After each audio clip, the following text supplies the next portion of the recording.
Hello and welcome. As I sit here with my Black Girl Magic mug here, hello and welcome everyone. Hello and welcome to Discussing Trek. Today we're reviewing Season 2, Episode 9 of Star Trek Strange New Worlds, Subspace Rhapsody. Like always, I'm your host Clarence, and I'm joined by none other than Mr. Lee Shackelford. How are you doing today, sir? I'm so glad to be back here with you, discussing Trek with all you guys. He's been teeing that up. He's been waiting for that one all week. I have practiced that all day. Well, you are certainly on key, sir. So, Thank you. kudos. And also on the podcast, we have none other than Larry Irby returning. How you doing, man? Doing good. How about yourself? Doing great, man. Doing great. Glad to be with you guys to talk about this episode. I'm gonna need your help because I don't know how to talk about a musical. So we'll see how it goes. And also on the podcast, of course, we have Cal Jones. How you doing, man? And I'm not going to believe that I'm actually doing this, but I am, and I'm here. Improbability field. Man. It's an improbability field, Oh, things and are it's true. definitely going haywire here. Man, I So can't wait true. for the beats. Can't wait for the beats. I even brought a recorder. Okay, because you sung, I'll let you get away with the recorder, sir. I'll let you get away with the recorder. And now you know what the rules are. Indeed. There are But none. yes, glad to be here. Of course, what we do here in this podcast is talk about Star Trek, and today we're going to talk about Strange New Worlds Subspace Rhapsody. First, real quick, we won't get deep into it, but for the Star Trek Prodigy fans, there was a clip from season 2, episode 1 that was released at Star Trek Las Vegas that, has some pretty good Easter eggs in there, and hopefully we can get that season somewhere because we know it's not on Paramount Plus anymore, but some good things there going on with Prodigy season 2, and hopefully it sees the light of day. So we'll leave it at that. But we're going to go ahead and get into our review of Subspace Rhapsody, which was written by Dana Horgan and Bill Wolkoff and directed by Dermott Downs.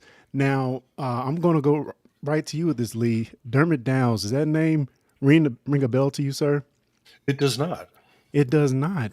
So let me do some research here because I know that I heard on another podcast, our friend Tasha from After the Snap, that he also did the Buffy musical episode and a few others, maybe The Flash. So they brought in a ringer. Yeah. Yeah, they brought in a ringer to do that. So I'm going to pull it up so we can look at kind of what this guy has done. And if people are old enough to remember the Buffy musical, they did, in fact, at one point turn into bunnies. So that's a little shout out in that. Dem had a bunny episode about reference. Yeah, that was pretty cool.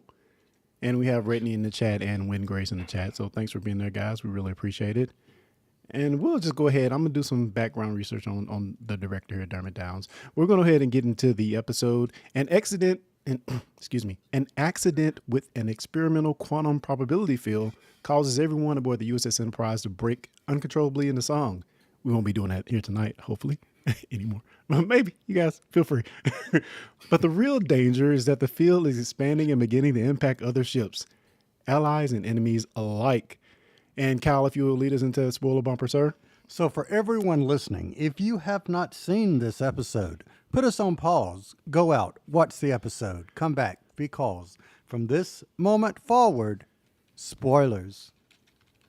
The spoiler warning has been dropped, and like always, we go right back to Mr. Jones for the beats of the episode. Sometimes serious, sometimes comedic. Honestly, you never know. And sometimes it might be a song. So, Mr. Jones, what do you have for us this week, sir? So I kind of ruined my beats because my original beat was going to be, if you think I'm going to sing, you're just wrong. But I wound up being inspired and sang. So that being said, I don't have a beat. So I'm going to come up with one. I have a feeling this episode was music to our ears. Wow. If that was on the fly, that was pretty darn good, sir. But let's go around the horn and see what everybody's high-level opinion of this episode is. And let's start with you, Larry. What did you think of this episode of Strange New Worlds? I thought this episode was absolutely amazing. The one thing that's really hard to do in a musical, and I didn't do anything big, but I used to do community theater. So I know the beats of doing musicals. I was Wiz, Fiddler on the Hot Tin Roof. One of the hardest things in doing something like that is to get the music right. You have to get the choreography right. And the other thing is you have to be aware. So when I saw like behind the scenes how hard they worked to get that stuff down, I mean, it's not easy. Musical theater or a musical, it's far from easy. But I just thought they did an amazing job. I've watched it like 3 times.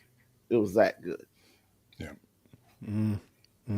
And right before I get to Lee, I want to go ahead and get a piece of errata out the way. Of course, Joss Whedon directed the Buffy episode.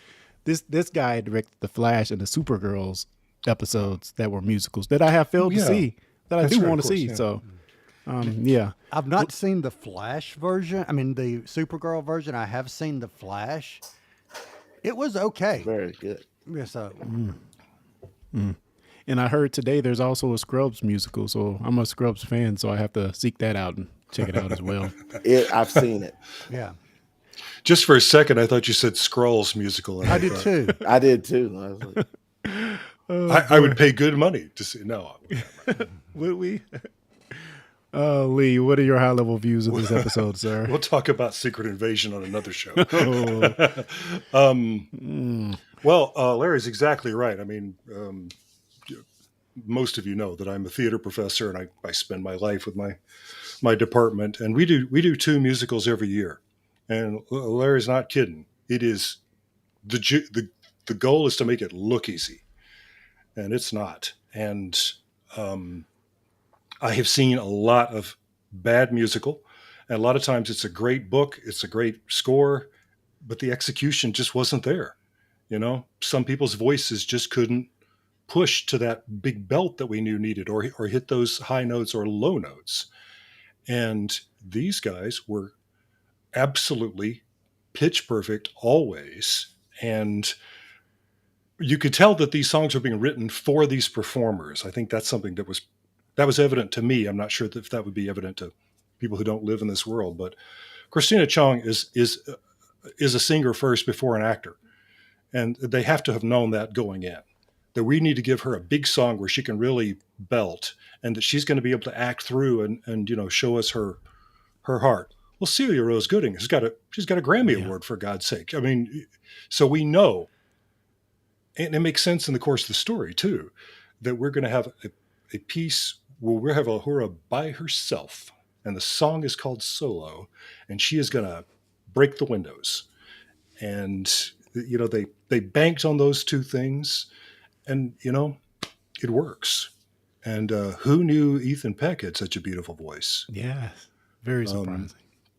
One of the rules of writing opera and musical theater, for that matter, something that we've inherited from opera, is the joke I've heard composers make is you only need to have 4 melodies, because what you're going to do is mix them up and adapt them and pitch them differently, use them in different tempos throughout the show, and they will sound like they're different numbers, but they're not, And you can use that as a way of subtly connecting characters. So you may have noticed Chapel's song and Spock's song is the same melody. Yeah. And that's just genius. And the lyrics to Spock's song, as somebody who aspires to be a lyricist, that just knocked me out. So yeah, those are my notes on it as a musical. Now we'll talk about it as a Star Trek episode, perhaps later on. But anyway, yeah. Cal Jones, do you have any additional things to add at a high level for you? So really high level, really, really brief. I will say, to me, this felt like go big or go home. Mm-hmm. But I'm going to adjust that a little bit and say go big and go right, meaning do it the right way, or go home. Because they knew if they did this just a little bit off kilter, that fans were going to eat it up, and not eat it up in a good way. They were going to tear it apart. Yeah. And I think a lot of people were probably sitting there ready to tear it apart. Mm-hmm. It just freaking worked, in my opinion. Yeah, and I'm going to have to agree with everything everyone has said. I'm not a big musical person. I really am not. I think the first one I really gravitated to that I really truly loved was Hamilton. So does everybody else on the planet. But yeah, that was really the first one I really dove into and tried to learn the songs and, put it on my Spotify and was listening to it on repeat. So, to come to this in the Star Trek world, and like you said, Kyle, you can do one thing and be off very bad. This was a potential cringe moment for all of Star Trek and all of Paramount Plus. But man, when when you nail it, you nail it. And that's exactly what they did. The music, even the story logic, we'll get into some of that, I thought, really worked for what they were trying to do. And I hate when people break out into random song, but this, I love this episode. I really did. I think they just did a fantastic job. So since you brought it up, let me challenge the big question about musical theater, which of course I adore. So, I'm always fascinated by people who say it doesn't make sense to me that these people burst into song. And I like the fact that in this episode, they actually address that head on, that the reason why that happens is because words have become insufficient. And the fact is we don't do that in real life. What intrigues me about that is that nobody questions the fact that symphonic music swells up in movies, and that doesn't happen in real life either. But nobody says, wait a minute, where did that come from? That makes no sense. But the people singing, for some reason, that trips a different trigger. They go, well, nobody does that. Well, fair enough. When Darth Vader enters a room, what he's got an orchestra behind him? What? I don't. Why is that happening? But we've been trained to accept that. We see a lot more movies than we do musical plays. Everybody grows up with that on television. So I think it takes us by surprise the first time we are encountered. Go, that's weird. Why are they doing that? Yeah. And incidentally, as Kyle likes to say, I'll buy anything as long as there's an attempt at an explanation. And this show offers us an attempt at an explanation that we've encountered an improbability field. Yeah, okay. And that's sort of a wave of the hand, but yeah, I will buy that. And it proposes to explain why the people are singing. It does not explain why there's music swelling up behind them. Yeah, where's that coming from? Which they can hear. Yeah, with they're being cued by it. But if it's an improbability field and they sent music over to the field right before they started singing. They sent them the title song from the musical and Anything Goes. Yeah. This is what you're going to get back. Yeah, it does. We'll pretend for an hour like this makes sense. A musical reality. Yeah, it was kind of all. It was technobabble at its best. Which it is an excuse. Yeah. To get into this, but I'm hoping you're going to talk about. I know you have a list of questions, and so I'm trying. I know which I do not have right access. Ahead, so it's the naked time, right? Yeah. I think that's the real genius of this episode, is that we're at a point where we have introduced enough backstory of these characters. We've understood their interconnectivity. We understood their relationships to each other. Many of them now have heartbreaking backstories that we know. We've wondered what was going on with Mbinga. We've wondered what's going to happen with Chapel and Spock. What would happen if Lon encounters Kirk again? And so on. In this episode, it all happens. It all hits the wall at the same time. And they have this curse. They say what they're thinking. Oh, boy. Liar, liar. Right. It's a Jim Carrey movie. That's right.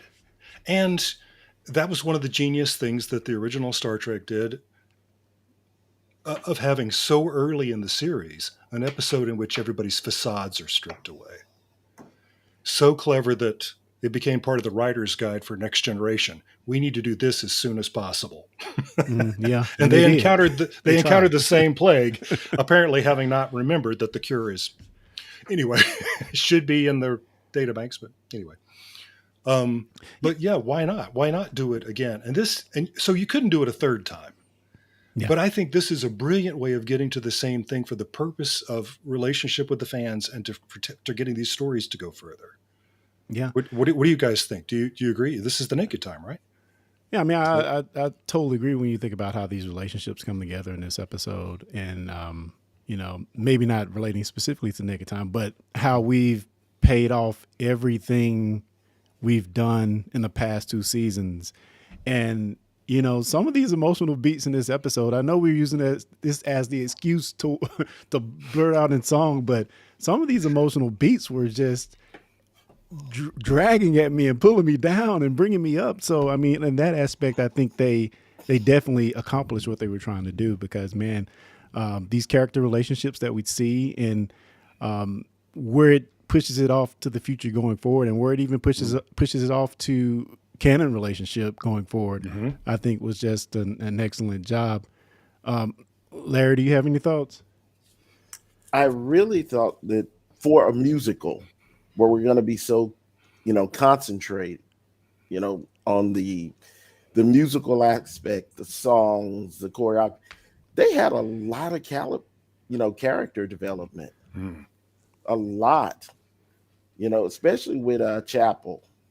And I felt myself feeling some kind of way about Nurse Chapel, but I was not happy with her. But I was like, they set this up when you first meet Chapel, this iteration of Chapel. They tell you, she said, "I'm bad with relationships. Things get serious, and I run away." But she was kind of pushing for this thing with Spock for a minute. It's like, oh, kind of wish he would notice me. Yeah, me and T'Pring, we took a time out. Let's see where this goes. Right. All right, peace. I'm out. Yeah. Like, what? Seriously? Right. My wife and I watched this together, and during the closing credits, she said, "That was cold." Yeah. You referring to Chapel? Yes. That was cold. Look at this, though, guys, and I want to throw this in here. Aren't they doing a wonderful job with this show? Yeah. Like, seriously. Because now, when you look back at that scene in What Little Girls Are Made Of, that takes on a whole different meaning when Spock says, "Are you sure that it is him?" Mr. Spock, have you ever been engaged? Oh, girl, shots fired. Yeah. I've been engaged. But isn't that an example of what good writing is supposed to do?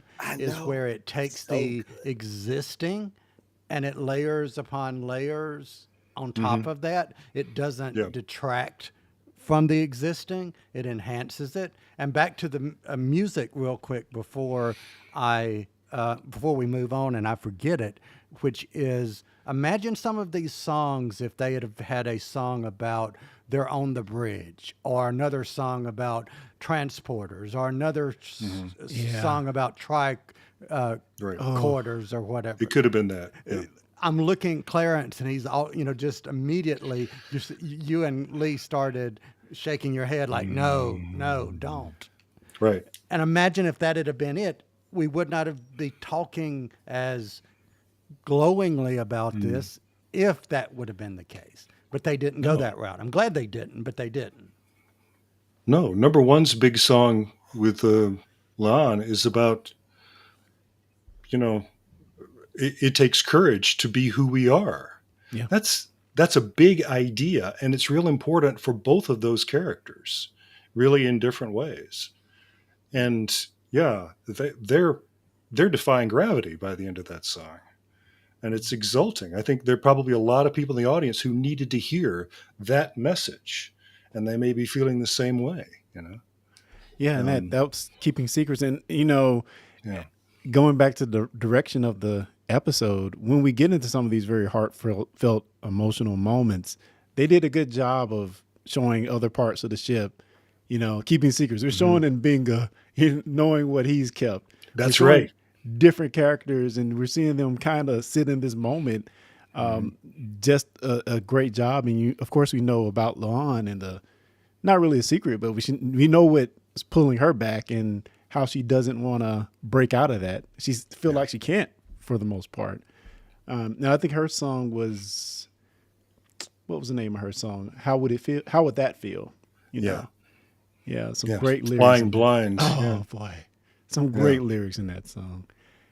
Yeah, just the overall lyrics, period. I feel like they did a great job of, like you said, Kyle, we could have been talking about transporters. We could have been talking about the bridge, but they not only talked about these characters, but they went deep on these characters. It seems like whoever wrote this really studied, where these characters have come from and where they're going. They really understand them. That's right. And like I said, I'm still just blown away. The letter Y, right? Common in algebra. And the question why. So to have Spock solving for Y, but he's missed it because I'm the X. Wow. I just gasped. I said, that's fine.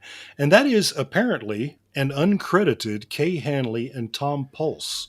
If you think back to the 90s and you knew the group Letters to Cleo, they were I in remember that. them. Yeah. And that's them. And they've both been writing things for all kinds of media since. And Kay Hanley's done a lot of media stuff for animated series that many of us have probably seen. But I found that out today thanks to IMDb Pro. But I'm looking at the closing titles, and Tom Pulse is credited as additional lyrics, but Kay Hanley is not credited at all. So there's always a union reason about credit. So I want to know what it is. But I noticed once again that the music editor for the series is named Matt Decker. That catches my eye from time to time. I always want to say, I'm sure that on the show they say, there was a character on the show named Matt Decker. And he says, don't you think I know that? He gets it all the time. So I've been waiting for somebody to say that so I can say, don't you think I know that? I had a question, and this is for, if you don't mind, Clarence. Yeah, go. For Lee. Lee knows this, having taught this. You have to remember something in a musical. You have to do a musical to the strengths of the actors. Not everybody is a great singer. So when you do the theater, you have that range. You don't go too high, you don't go too low. You keep it right in the spot, right? And it's like you vocalize and you project, because like we said, you got tons of people on this show. I could pick out who was a singer and who wasn't. Like I could see in Bang It. They let him do his thing. They worked with not his strength singing. Right. We know that Christina and Celia, they're singing. Ethan's also done musical theater. Sure. So that's one reason. Rebecca sang long before she started modeling or acting. That's true. So that's one. And so that the sweet spots, like sometimes you'll have somebody and they'll try to solo and go, and you're like, whoa. Nope. Tamp it down. Nope. As an actor, when I've been in musicals, I am not going to be the lead. They do not put me out there.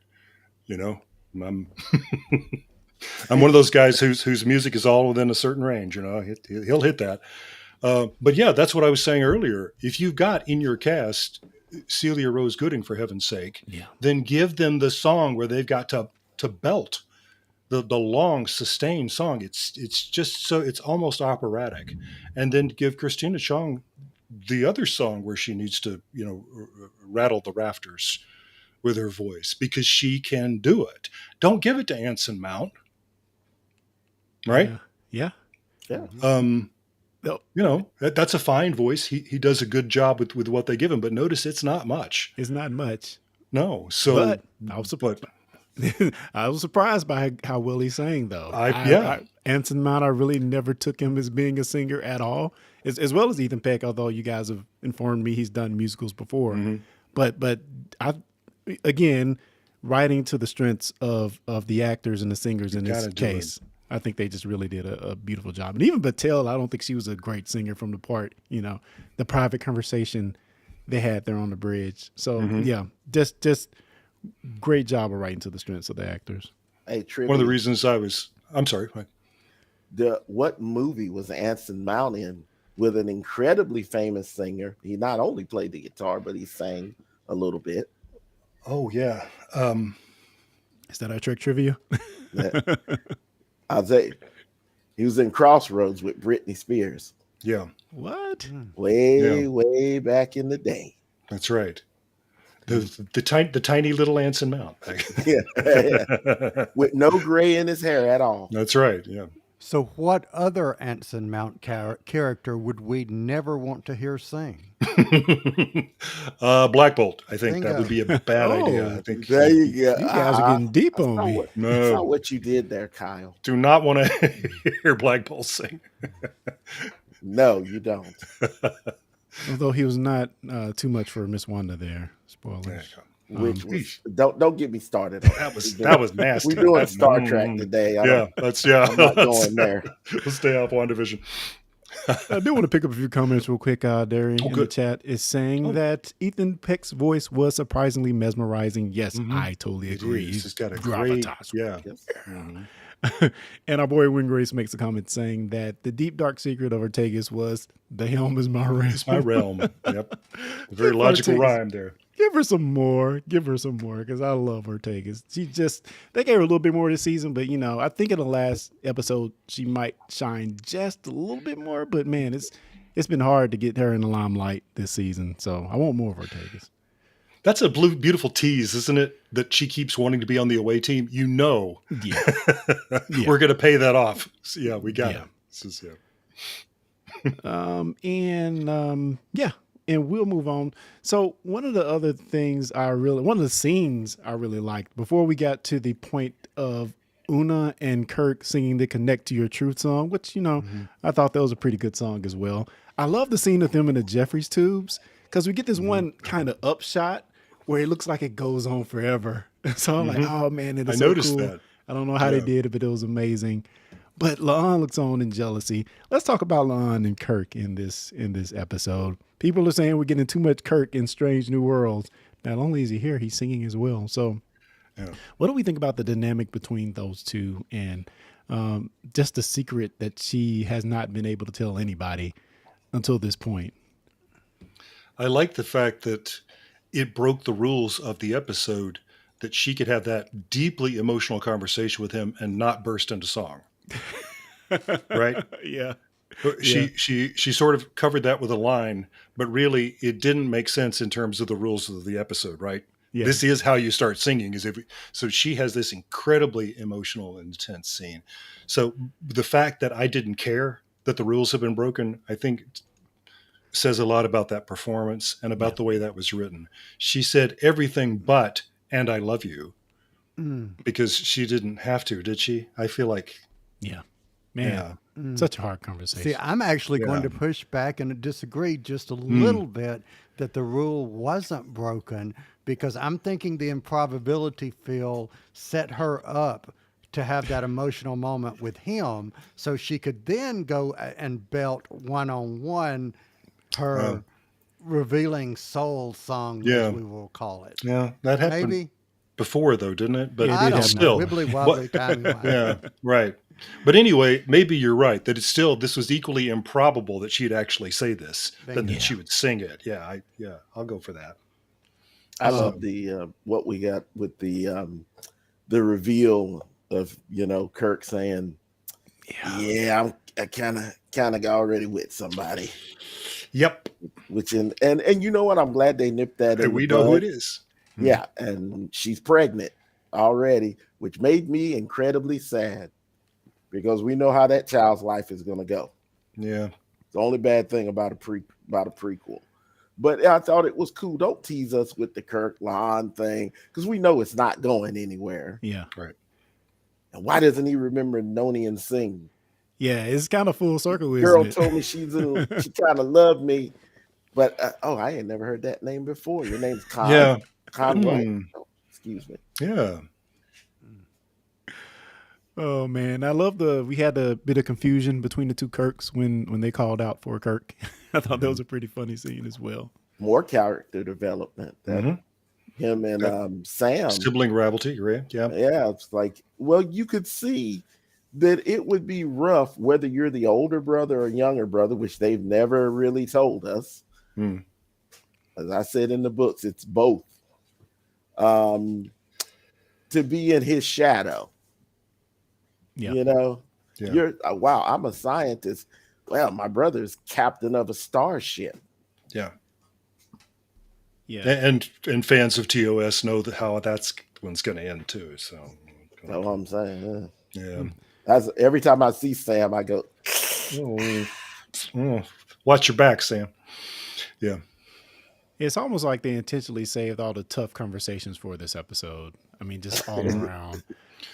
That's what I'm saying. I think the long range plan was this is going to be our naked time. People are going to tell the truth for an hour. So does how can it we make that lessen the emotional impact or the sting if it's sung, or does it sting just as badly? They still said it, and I think that's one of the things that's great about the Private Conversation song is that then when we have Pike and Battelle in the same room, yeah, that stung. Yeah. Ooh, Yeah. ooh. So you just lied to my face, in other words. Yeah. Well, no, I did. Yeah, no, we it got doesn't change it a damn bit. Yeah. like I said, just because somebody is brilliant, like I'm really tired of the whole thing that starship captains can't be happy. That's gotten a little old because it's like I guess they want to be able to pivot and do whatever they want with the character and not have them, but it's really kind of old and ridiculous. But look at Picard. Picard never committed. Pike never really committed.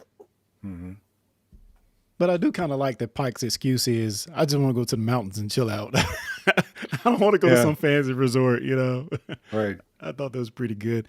And we get a comment here from Redney that I'll pick up real quick saying, Kirk shouldn't have said that all in her face, all seductively and everything.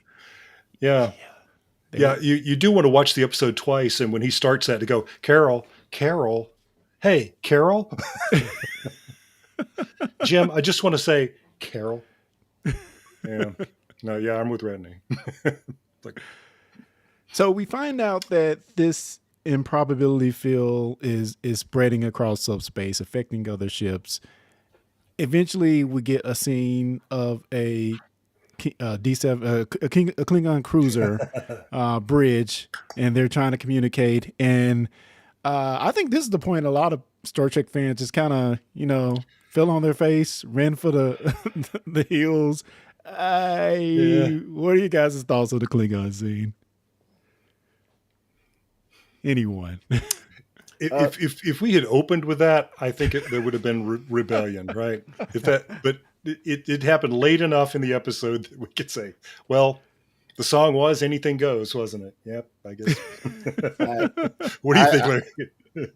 I thought the choreography was amazing because I know they brought real dancers in to do that. Yeah, those are obviously, but I mean, there's got to be some behind the scenes footage, and I need that of those guys rehearsing in costume as Klingon, saying, "Well, slave." I was like, "Oh my god, this is so nice." Klingon K-pop. That's exactly what I need. That's exactly what it was. That was Bruce Horak, by the way. Did you know that? Yes. Yeah, playing so General Garkog. So good to have him back. Himmer's going to stay in the show no matter. Yeah, it was. Oh, we got to. I'm pick up this comment real quick, saying that we're hoping for a Klingon opera. Yeah, I'm definitely down with that, and I find it funny. So many dancers probably woke up one morning and never thought they'd ever be in Star Trek. Their agent just gives them the call. Yeah, you want to dance aboard the Enterprise as a Klingon? Yeah. Oh man, just simply amazing. But the entire thought process behind a dancing Klingon, it's great. It's great. Blows your mind. Yes, but see, being from the community I'm in, community of wonderful nerds across many times, I've seen Klingons dance before. I've been to way too many conventions, man. That's true. Yes.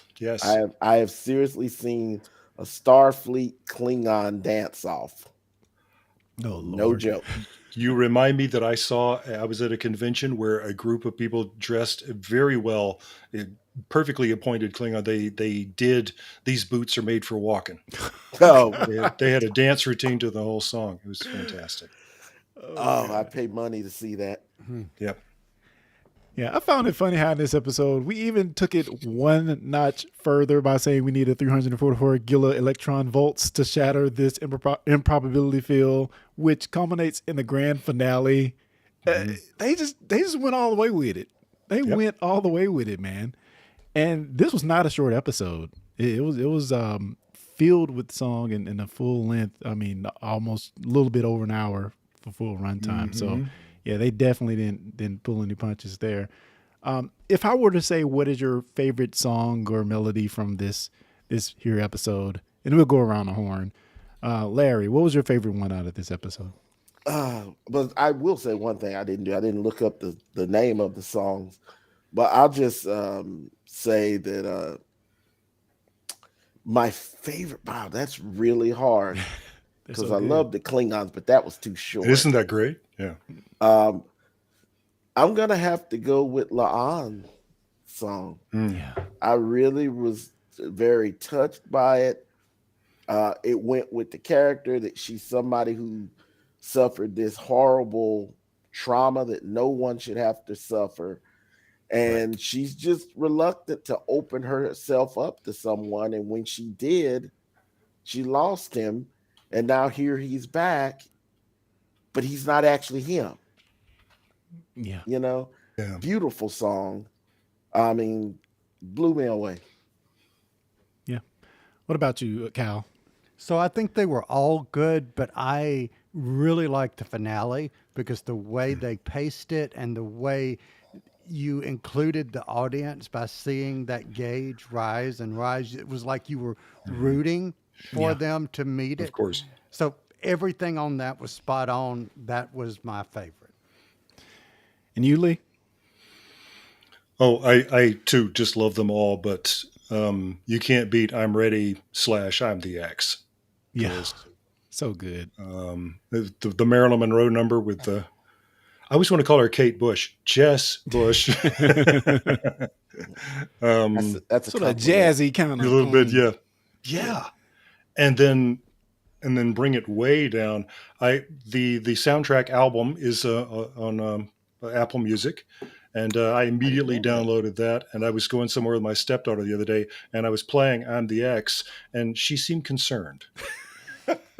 You know, she said, "This is suicide music." I said, It is pretty dark. "Yeah, but yeah." Oh boy. For me, what would be my favorite? I think Yes. my two. First of all, I like how they redid the intro, the main theme. Oh, maybe yes. it's The just- acapella main They thing. need to just Wow. keep that one in there. Let's forget about the Yeah. other one. It's so beautiful. And also, I love "Keep Us Connected," which is Uhura's kind of, I would call it Uhura's anthem from henceforth because she just is wonderful in it. And I love like kind of how they start off. She talks about being so low and she's lamenting it. And by the end of the song, she's embracing it and she's happy. That's just who I am. And I'm going to love and I'm going to do this thing. And yeah, that's my Uhura anthem right there. So keep us Yeah. connected. Does anyone have anything else they want to bring up from the episode that we failed to talk about as we kind of wrap up? When you guys think about it, I'll pick up some comments here. Would not stop saying, I have to go with the Klingon song. I watched every episode of Trek ever made, and never has a scene garnered the spontaneous laughter out of me as that song and dance scene. Yes. Yes. They have assimilated some of our culture, and what they chose was K-pop. Who knows why, but yeah. Wingray says Uhura solo followed by Lan solo. Also, when the Klingons sang "Faith of the Heart" low. So you definitely go check out Wingrace's channel. He put a YouTube short up where he replaced the K-pop music with "Faith of the Heart" from Enterprise, and it oddly Okay. works. It oddly Sure. works. Yeah, it somehow it's just A comment here from Derry saying that slightly torn between Lon and Spock's songs. Every time Spock dropped to that low note in each line of that X song was just awesome. Yeah. Thank you, dearie. Can I talk about that for a second? When we're writing music for an artist, one of the things that you don't do, unless you know you can get away with it, is do something tricky like that. that way down note. And that's why I was practicing before I tried to come on the show and do it here. This news really changes everything. That some singers would say that's just cruel. Just look, we're right up here, and we got to go down here, and then the end of the line is, I'll not make that mistake again. Yeah. Okay, this composer hates me, but it worked, and Derry's right. I'm with you. That, especially when Ethan Peck did it, I'm like, ooh, that's good. Yeah. Okay, we got a comment here from when I saw. Maybe I'm saying it wrong. I said uhura. Uhura is what I say. Is it uhura? Uhura. I say uhura. Uhura. I've always heard. Yeah, I never heard the liquid U. Yeah, I remember one I don't time know, I got fussed uhura. at for saying uhura, and I've never said it that way again. yeah. So I actually know one of my friend Eddie is from Kenya, so he speaks Swahili. He taught me you actually say her name is Nyota Uhuru. Uhuru. That's, Wow. That's how it's pronounced in Kenya. Yeah. Wow. Yeah, and I don't think I have anything else but for us to give ratings. Another comment from Dory here. Yes, oh my gosh, I love their brilliant choice, though because he can do it. Yeah. Indeed. No. Ooh. Yeah. Well, guys, I won't force you to sing them out, but if you could give me your ratings out of 5 for this episode, and let's start with you, Kyle. What is your rating for this episode, sir? Easily, this will be 5 notes out of 5. Indeed, sir. Larry, how would you rate this one, sir? 5 octaves. Ooh. See, now I gotta come up with something. Julie Andrews. Yeah. Oh, yes. What about you, Mr. Shackelford? Oh, I was going to try to sing it again. Yeah, I've got to give it 5 out of 5. I have to do this 5 out of 5. Yeah. Bravo, sir. Bravo. Thank you. And also for me, I'm going to give that a 5 out of 5. People listening on the chat, what do you rate this episode? Please drop it in the comments. And also, if you want to email us or hit us up on socials, you can do that at Discussing Trek on any and all social medias. And fans or feedback at discussingtrek.com. Brittany gives it a 5 out of 5. Looks like everybody's loving this and would not stop. 5 out of 5. Oh, man. So, I think this was kind of a win. They accomplished what they set out to do, which just amazing. If you watch the Ready Room with Will Wheaton, and by the way, Will Wheaton almost made me not watch the show because he started singing as soon as it came on. But, of course, they talk about some of the behind the BTS of the episode. And Christina Chong has been pushing for this a musical episode since she first started because she knew the talent on the cast, and she's been pushing for it. And, she talks about how a year later they came to her and said, come over here. I got something to tell you we might be doing. So, You know what we're going to get one day, and we're going to get it because I saw Barbie this week, and I saw Shooty Gatwa, and he is amazing. Really? Great. A man can dance. Yeah. And the man, I'm telling you, even though he's not on the mains, it's a great movie. Go see it. $1 billion. But I'm telling you, we're getting a Doctor Who musical. Would that not cause a rip in the time vortex? We're going to be dancing on the outside of the TARDIS, man. It's going to happen. You may be right. And this man's voice, we getting a Doctor Who musical. Trust me. That's right. Bring back Billy Piper too. Yeah. If it is written by RTD or Stephen Moffat, by all means, I'm there for it. Yes. Hope springs eternal. All right, guys. Well, we're going to wrap things up. Thanks to each and every one of you for joining us in the chat. We will appreciate it. We're always here every week at 8 p.m. Central Time. So thanks for joining. And until next time, guys, live long and prosper. Yeah.